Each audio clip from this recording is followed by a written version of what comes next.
சுத்தமா இந்த பாத்திரத்திலேயே வந்து ஒட்டவே இல்லை பாருங்க. அடியில இந்த பாத்திரத்தையே காட்டுற பாருங்க, பாதி எடுத்து வச்சுட்டேன், பாதி இருக்கு பாருங்க. இப்ப பாருங்க ஒண்ணுமே இதுல வந்து ஒட்டவே இல்லை, ரொம்ப நல்லா வந்திருக்கு.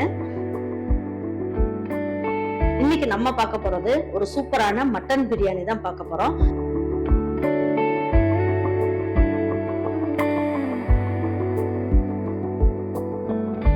இன்னைக்கு வந்து 1 கிலோ அளவுக்கு பாஸ்மதி அரிசியும் 2 கிலோ அளவுக்கு மட்டனும் வாங்கி அதுக்கு ஏத்த மாதிரி இன்னைக்கு மசாலெல்லாம் நம்மளே வறுத்து அரைச்சு அதுல நம்ம பிரியாணி செய்ய போறோம்.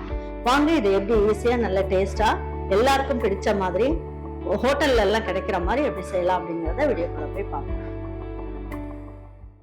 பாருங்க, இப்போ நம்ம கிட்ட இருக்க மசாலா பொருட்கள், அதுக்கப்புறம் சத்து மாவு வெரைட்டிஸ், அதுக்கப்புறம் வத்தல் வடகம் எல்லாத்துக்குமே இப்போ வந்து சம்மர் ஆஃபர் போட்டிருக்கோம். 700 ரூபாய்க்கு மேல வாங்குறவங்களுக்கு 5% டிஸ்கவுண்ட்டும் 1/4 கிலோ அளவுக்கு கோதுமை மாவும் ஃப்ரீ. 1500 ரூபாய்க்கு மேல வாங்குறவங்களுக்கு 10% டிஸ்கவுண்ட்டும் அதோட சேர்த்து 1/2 கிலோ அளவுக்கு கோதுமை மாவு ஃப்ரீயா கொடுக்குறோம். 3000க்கு மேல வாங்குறவங்களுக்கு 20% டிஸ்கவுண்டோட சேர்த்து உங்களுக்கு 3/4 கிலோ கோதுமை மாவு ஃப்ரீ. 5000க்கு மேல வாங்குறவங்களுக்கு 30% டிஸ்கவுண்ட்டும் அதோட சேர்த்து 1 கிலோ அளவுக்கு கோதுமை மாவு ஃப்ரீயா நம்ம கிட்ட கிடைக்குது. இப்போ இந்த கோதுமை மாவு எல்லாமே ஃப்ரீயா கிடைக்கிறதுனால தரமானது இல்ல, ஓல்டு ஸ்டாக் வச்சு கொடுக்குறாங்க அப்படின்னு யாரும் நினைக்காதீங்க. இது எல்லாமே தரமானது. வாங்கினவங்க நம்ம கிட்ட நல்ல ஃபீட்பேக் கொடுத்துட்டு இருக்கீங்க. இது எல்லாமே ஒரு நல்ல ஆஃபர் உங்களுக்கு கொடுக்கணுங்கிறதுக்காக கொடுத்துட்டு இருக்கோம். வேணுன்றவங்க வாங்கிக்கோங்க. பாருங்க, இப்ப இந்த பிரியாணி மசாலா செய்யறதுக்கு நம்ம என்ன பண்ணலாம், 1 ஸ்பூன் அளவுக்கு 1 டேபிள் ஸ்பூன் அளவுக்கு முழு மல்லி சேர்த்துக்குவோம். இதுல 4 பீஸ் அளவுக்கு பட்டை சேர்த்துக்கலாம். இது சுருள் பட்டை. 10 கிராம்பு எடுத்துக்கலாம். அதுக்கப்புறம் ஒரு 1/2 ஸ்பூன் அளவுக்கு மிளகு எடுத்துக்குவோம். ஒரு 1/4 ஸ்பூன் அளவுக்கு ஜீரகம், கல்பாசி நல்ல 1 ஸ்பூன் அளவுக்கு எடுத்துக்கலாம். ஜாதிக்காய் ஒரு சின்ன பீஸ் போட்டுக்குவோம். மராட்டி மொக்கு 2 பீஸ் அளவுக்கு போட்டுக்கலாம். 10 ஏலக்காய் எடுத்து வச்சிருக்கோம், 10 ஏலக்காயும் சேர்த்துக்குவோம். அதே 1 ஸ்பூன் அளவுக்கு ரோஜா இதழ் எடுத்து வச்சிருக்கோம், அதையும் சேர்த்துக்கலாம். நல்ல ஒரு பன்னீர் வாசனை சூப்பரா இருக்கும். பாருங்க, 2 அன்னாச்சி மொக்கு எடுத்து வச்சிருக்கேன். இதுலயே வந்து 1 ஸ்பூன் அளவுக்கு சோம்பு, கலருக்காக காஷ்மீரி சில்லி போட்டுக்கலாம். பிரியாணி இலை 2 எடுத்து நல்லா பிச்சு போட்டுக்கலாம். இது எல்லாத்தையும் நல்லா ஒரு ட்ரை ரோஸ்ட் பண்ணிக்கலாம். இது எதுவுமே கருகிடக்கூடாது. கருகிடாம லேசா அப்படியே இந்த சூட்லயே வறுத்து எடுத்துக்கலாம்.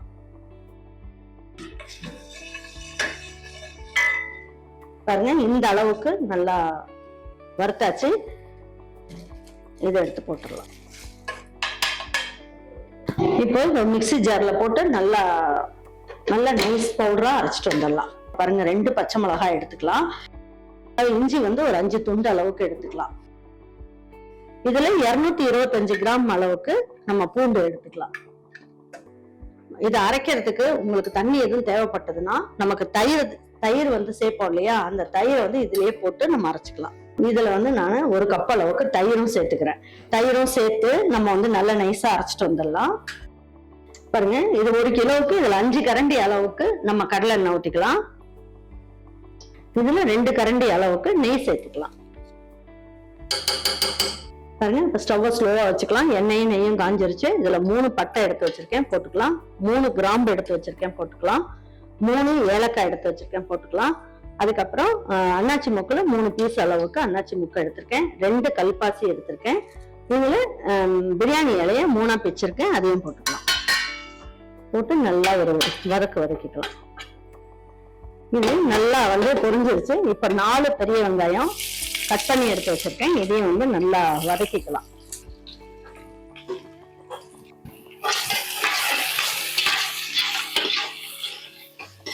பாருங்க, இப்ப வந்து இந்த பிரியாணிக்கு தேவையான அளவுக்கு நம்ம வந்து உப்பையும் இந்த வெங்காயம் வதங்கும் போதே போட்டுக்கலாம்.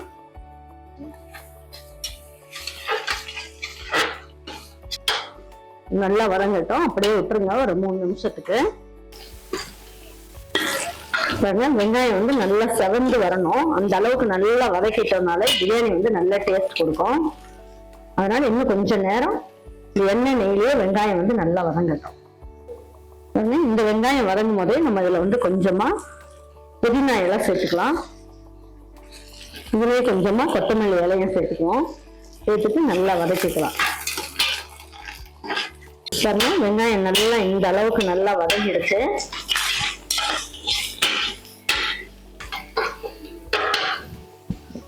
பாருங்க, இப்ப பிரியாணி மசாலா நல்லா பவுடர் பண்ணிட்டோம். இது எல்லாமே எடுத்து ஒரு பாத்திரத்துக்கு மாத்திக்கலாம். இப்போ வந்து என்ன பண்ணலாம், இந்த பிரியாணி மசாலால இருந்து இந்த ஸ்பூன்ல 2 ஸ்பூன் அளவுக்கு சேர்த்துக்கலாம். 2 ஸ்பூன் அளவுக்கு எடுத்துக்கலாம். மீதி இருக்கிறத ஒரு டப்பால போட்டு வச்சிட்டீங்கன்னா இன்னொரு நாள் பிரியாணி செய்யும் போது நீங்க யூஸ் பண்ணிக்கலாம்.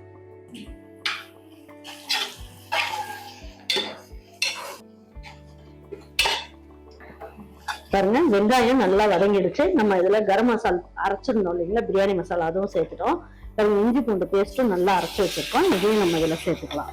நம்ம தயிரும் போட்டு நம்ம அரைச்சிருக்கிறதுனால நமக்கு வந்து இந்த இஞ்சி பூண்டு போட்ட உடனே அடிப்பிடிக்கும் இல்லையா, அந்த மாதிரி அடிப்பிடிக்காம நல்லா எல்லாமே ஒன்னா சேர்ந்து நல்லா வதங்கி வரும்.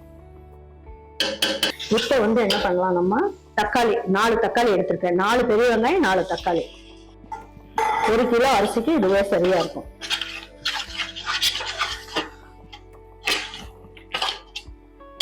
பாருங்க, இதுல 3/4 ஸ்பூன் அளவுக்கு ரெட் சில்லி பவுடர் சேர்த்துக்கலாம். இது வந்து நம்ம வீட்டு ரெட் சில்லி பவுடர் நல்ல காரமா இருக்கும் அப்படிங்கறதுனால நான் இந்த அளவுக்கு சேர்த்துருக்கேன். ஏன்னா 2 பச்சை மிளகாய் அரைக்க போட்டிருக்கோம். அதனால இந்த அளவுக்கு ரெட் சில்லி பவுடரே சரியா இருக்கும். பாருங்க, இப்ப எல்லாமே நல்லா வதக்கிக்கலாம்.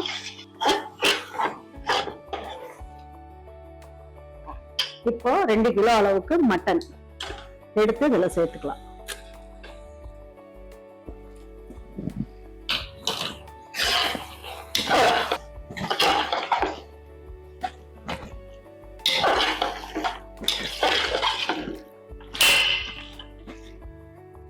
எல்லாமே ஒரு வதக்கியாச்சு. இப்போ வந்து என்ன பண்ணலாம், நம்ம இந்த கப்புல தான் வந்து 1 கப் அளவுக்கு அரிசி எடுத்தோம். 1 கிலோ அளவுக்கு பிடிச்சது அப்படின்றதுனால இதுல வந்து பாருங்க, நம்ம அந்த இஞ்சி பூண்டெல்லாம் அரைச்சோம் இல்லையா, அது கரம் மசாலா எல்லாம் அரைச்சோம் இல்லையா, அதுல கொஞ்சம் தண்ணி ஊத்தி இதுல ஊத்திக்கிறேன்.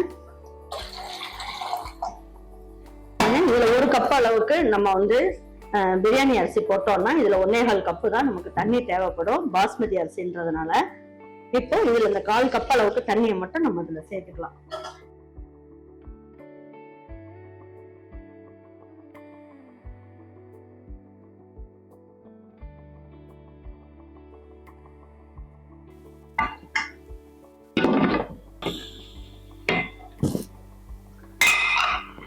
வெயிட் போட்டுடலாம். இப்ப இதுல 2 விசில் வரட்டும். வந்ததுக்கு அப்புறம் எப்படி பிரியாணி பண்ணலான்றத பார்ப்போம்.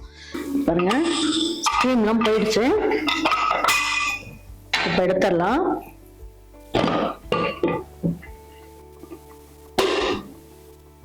பாருங்க, இப்ப வந்து நம்ம 1/4 கப்பு தான் தண்ணி ஊத்திடணும். இது மட்டன்ல இருந்தே தண்ணி பாருங்க நல்லா வந்திருக்கு. இப்ப என்ன பண்ணுவோம், ஸ்டவ் ஆன் பண்ணிடலாம். இப்ப வந்து என்ன பண்ணுவோம், இந்த அரிசி இருக்கு இல்லையா, இது 1 கிலோ அளவுக்கு பாஸ்மதி அரிசி நல்லா தண்ணியில ஊற வச்சுட்டேன். நல்லா இந்த அரிசி எடுத்து இதில் சேர்த்துடலாம். தண்ணியெல்லாம் வடிச்சுட்டு ஊற்றிக்கலாம்.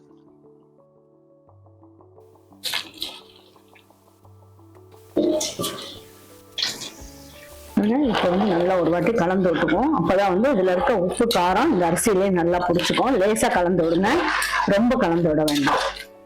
இப்போ வந்து பாத்தீங்கன்னா அதுல 1/4 டம்ளர் தான் நம்ம தண்ணி ஊற்றிருந்தோம், 1/4 கப்பு ஊற்றிருந்தோம். இப்போ நமக்கு சூடா இருக்க தண்ணி வந்து 1 கப் அளவுக்கு இதை ஊற்றிக்கலாம். 1க்கு 1.25 அளவுக்கு தண்ணி ஊற்றிக்கலாம். முதல்ல ஏற்கனவே 1/4 கப்பு ஊற்றிட்டோம், இப்போ 1 கப் அளவுக்கு ஊற்றியாச்சு. பாருங்க, தேவையான அளவுக்கு தண்ணியும் ஊற்றியாச்சு. இப்போ 1 பச்சை மிளகாயும் 3 பீஸா கட் பண்ணி வச்சிருக்கேன், அதையும் போட்டுக்கலாம். இப்போ கொஞ்சமா புதினா இலையும் இதுல சேர்த்துருவோம், கொத்தமல்லி இலையும் இதுல சேர்த்துருவோம். சேர்த்துட்டு இது அப்படியே நல்லா கொதிக்கட்டும். இப்போ தட்டை வந்து மூடி வச்சிடலாம். இது ஒரு 3 நிமிஷத்துலயே கொதி வந்துடும். ஏன்னா நான் ஊத்துனதும் சுடுதண்ணி தான் ஊத்திருக்கேன், பச்சை தண்ணி ஊத்தல. ஆனா சீக்கிரமா கொதி வந்துடும். ஸ்டீம் வர ஆரம்பிக்குது. இந்த மாதிரி வரும்போது கொஞ்சம் ஒரு அளவுக்கு நல்ல கொதி வந்துருச்சுன்னு அர்த்தம். இந்த சைட் பாத்தீங்கன்னா நமக்கு தம் போடுறதுக்கு தோசைக்கல் எடுத்து வச்சுட்டேன். அதுக்கு மேல இந்த பாத்திரத்துக்கு மேல வைக்கிறதுக்கு நம்ம வந்து அரிசி கழுவின தண்ணி எல்லாம் இருக்கும் இல்லையா, அதெல்லாம் வேஸ்ட் பண்ணாம இதை வந்து நம்ம இந்த கல்லு மேலேயே வச்சிட்டோம் அப்படின்னா இதுவும் சூடாயிரும், தம் போடுறதுக்கு வசதியா இருக்கும். இப்ப இதை நம்ம பார்க்கலாம். நல்லா கொதிச்சுக்கிட்டு இருக்கு. நல்லா ஒரு வாட்டி நல்லா அடியில இருந்து நல்லா கலந்து விட்டுக்கணும். ஏன்னா அடி எதுவும் பிடிச்சாம நல்லா அந்த மாதிரி கலந்து விட்டுறணும். நல்லா அரிசியும் அதுவும் பாருங்க கரெக்டா இருக்கு, ரொம்ப தண்ணி எல்லாம் இல்லை, கரெக்டான அளவுல கரெக்டா இருக்கு. இப்ப இதை அப்படியே தம் போட்டுடலாம். பாருங்க, இப்ப தோசைக்கல்ல வந்து நம்ம சூடு பண்ணிருக்கோம் இல்லையா, அந்த பாத்திரம் வந்து சூடாயிட்டு இருக்கணும். இந்த தண்ணியை லேசா சூடாயிரும், அதுக்காக இது மேல வச்சுட்டேன் நானு. இப்ப பாருங்க, இதுவுமே நல்லா சூடாயிடுச்சு, இந்த பாத்திரமும் நல்லா சூடாயிடுச்சு. இப்ப வந்து என்ன பண்ணுவோம், இந்த பாத்திரத்துக்கு மேல நம்ம இந்த பிரியாணி எடுத்து வச்சிடலாம்.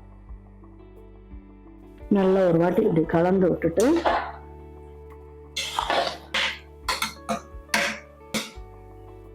இப்போ கொத்தமல்லி, புதினா இது எல்லாமே போட்டாச்சு. இப்போ இந்த தட்டையை வச்சு மூடி வச்சிடலாம். பாருங்க, கொத்தமல்லி புதினா எல்லாமே போட்டாச்சு. இப்ப ஸ்டவ்வை ஸ்லோவா வச்சு ஒரு 15 நிமிஷம் அப்படியே விட்டுறலாம். பாருங்க, இப்போ நம்ம என்ன பண்ணலாம், இந்த மாதிரி வெயிட் வச்சிடணும். தண்ணியை வச்சு அது மேல வெயிட் வச்சிட்டோம்னா நமக்கு இந்த இடத்துல எல்லாம் காத்து நம்ம சீக்கிரமா போகாம நல்ல தம்மாகி சூப்பரா இருக்கும்.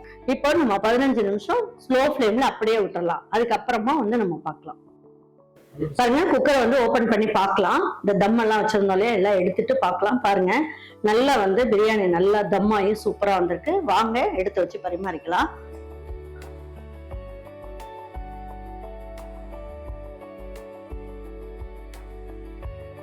பாருங்க, இப்போ எல்லாமே கலந்து பார்க்கும் போது நல்ல மட்டனும் அரிசி எல்லாமே நல்லா வெந்து சூப்பரா பிரியாணி ஒன்னோட ஒண்ணு ஒட்டாம அருமையா வந்திருக்கு.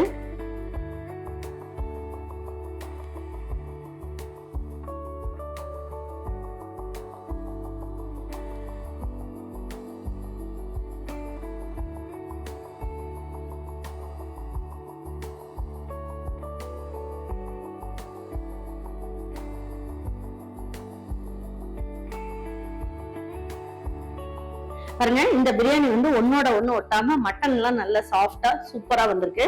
கண்டிப்பா இந்த பிரியாணி நீங்க ஒரு வாட்டி ட்ரை பண்ணுங்க. ட்ரை பண்ணீங்கன்னா உங்க வீட்டுல இருக்கவங்க ஹோட்டலுக்கே போக மாட்டாங்க, வீட்லயே உங்ககிட்ட செஞ்சு கொடுங்க அப்படின்ற மாதிரி விரும்பி வாங்கி சாப்பிடுவாங்க. இதை கண்டிப்பா ட்ரை பண்ணிட்டு உங்க வீட்டுல இருக்கவங்களுக்கு பிடிச்சிருந்ததுன்னா லைக் பண்ணுங்க, ஷேர் பண்ணுங்க, சப்ஸ்கிரைப் பண்ணுங்க, மறந்துடாம கமெண்ட்ஸ் பண்ணுங்க. தேங்க்யூ ஃபார் வாட்சிங் ஈரோடு அம்மாச்சி சமையல். தேங்க்யூ.